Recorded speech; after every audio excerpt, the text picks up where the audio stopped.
Bukan trofi, tapi anakmu. Nadia selalu menjalani hidup yang telah dipilihkan untuknya kursus piano, renang, debat.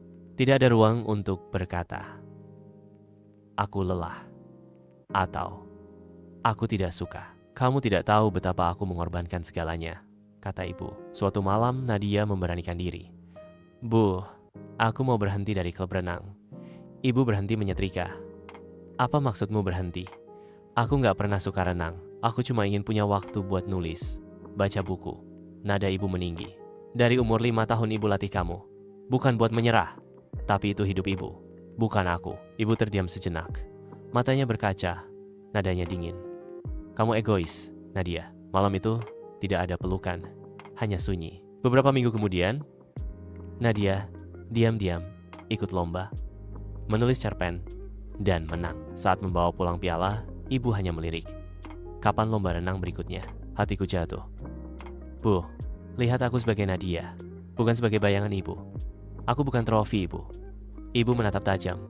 "Kalau ibu nggak dorong kamu pikir kamu bisa sejauh ini?" Nadia menahan air mata.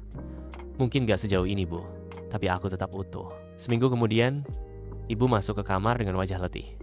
"Dulu, ibu gagal dapat emas di SEA Games. Ibu pikir, kalau kamu berhasil, luka ibu bisa sembuh. Tapi luka itu malah ibu wariskan ke aku."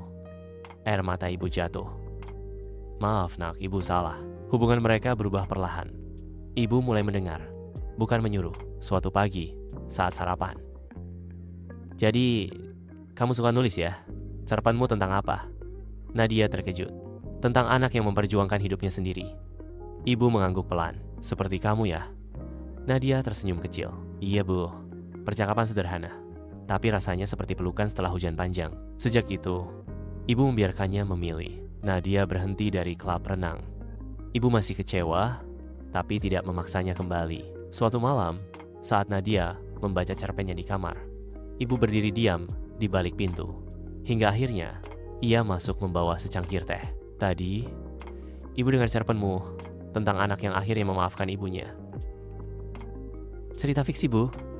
Ibu menghela napas. "Tapi bisa jadi nyata kan?" Nadia mengangguk. "Kalau ibunya mau berubah, bisa." Ibu tersenyum kecil. "Ibu masih belajar, nak. Tapi ibu mau berubah." Suatu sore, ibu menunggu Nadia di ruang tamu, memegang majalah sekolah. "Ini kamu?" Nadia mengangguk. "Iya, puisiku tentang masa kecil." Ibu membaca lama. "Indah banget. Kamu punya cara menyentuh orang ya?" Nadia menatapnya.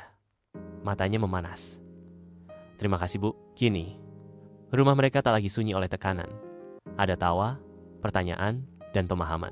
Ibu datang ke acara literasi, duduk di barisan belakang, memperhatikan dengan mata bangga. Kali ini, matanya tidak memandangi trofi, tapi memandangi anaknya sendiri. Dan akhirnya, Nadia tahu ia bukan lagi trofi bagi ibu. Ia adalah Nadia, anak yang tumbuh dengan pilihan dan suaranya sendiri.